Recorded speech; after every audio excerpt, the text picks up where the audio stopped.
Oersted experiment. Magnetic field around the current conducting wire is called magnetic effect of electric current. यहाँ हमने current carrying wire लिया है जिसके नीचे compass रखा हुआ है और वायर में करंट फ्लो हो रही है जिसकी वजह से मैग्नेटिक फील्ड यहाँ पे जनरेट हो रहा है और कंपास में डिफ्लेक्शन आता है, वो रिप्रेजेंट कर रहा है कि यहाँ पे मैग्नेटिक फील्ड है। अब देखिए करंट अगर साउथ टू नॉर्थ फ्लो हो रही है तो according to the snow rule जो है डिफ्लेक्शन वेस्ट की तरफ आएगा। स्नो रूल मैग्नेटिक फील्ड की डायरेक्शन को बताता है। अगर हम करंट की डायरेक्शन अपोजिट कर दें तो डिफ्लेक्शन पहले से अपोजिट आता है।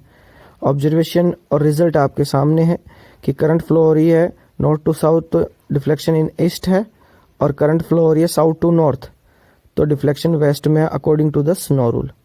अब ऑब्जर्वेशन थर्ड देखिए कि अगर हम वायर से कंपास को दूर लेके जाते हैं तो इसमें डिफ्लेक्शन डिक्रीज होता है और हम वायर के पास लेके चलते हैं तो डिफ्लेक्शन जो है इंक्रीज होता है। इसका मतलब ये हुआ कि वायर के साथ डिस्टेंस बढ़ने पर मैग्नेटिक फील्ड डिक्रीज होता है और कम होने पर जो है इंक्रीज होता है। अब देखिए ऑब्जर्वेशन नंबर 4 देखिए कि अगर मैं करंट की वैल्यू इंक्रीज करूं, मैग्नीट्यूड उसका इंक्रीज करूं तो डिफ्लेक्शन इंक्रीज होता है कंपास में, और अगर डिक्रीज करूं करंट तो डिफ्लेक्शन डिक्रीज होता है। तो इसका मतलब ये हुआ कि डिफ्लेक्शन इंक्रीज होता है कंपास में by increasing the current.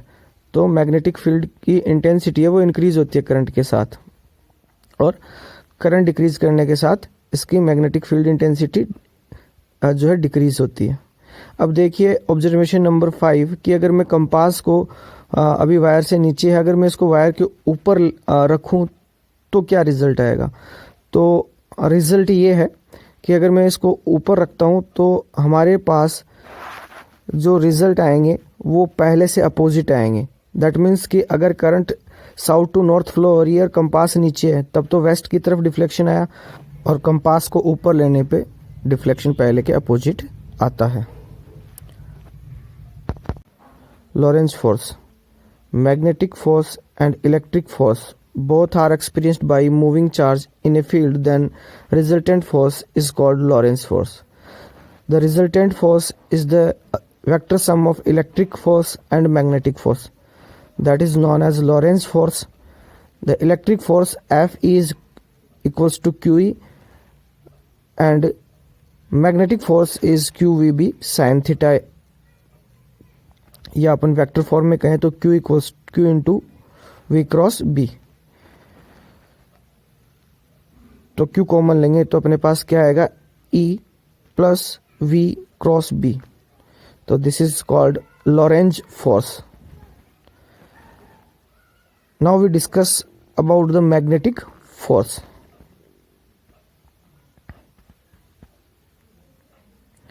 A force experienced by moving charge in magnetic field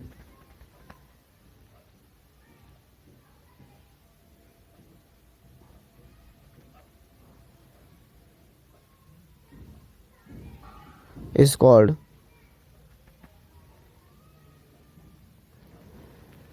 magnetic force.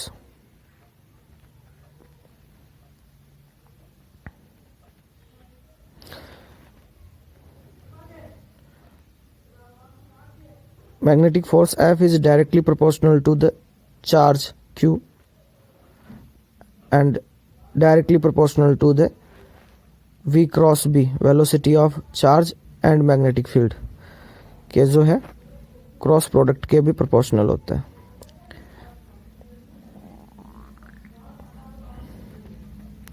By equation first and second F is directly proportional to Q into V cross B vector product. F equals to proportional sign हटाने पे symbol आ गया proportionality constant K and K is 1। F equals to QV cross B। This is the vector form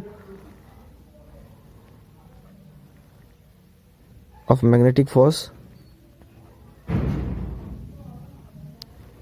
Scalar form is F equals to QVB sin theta.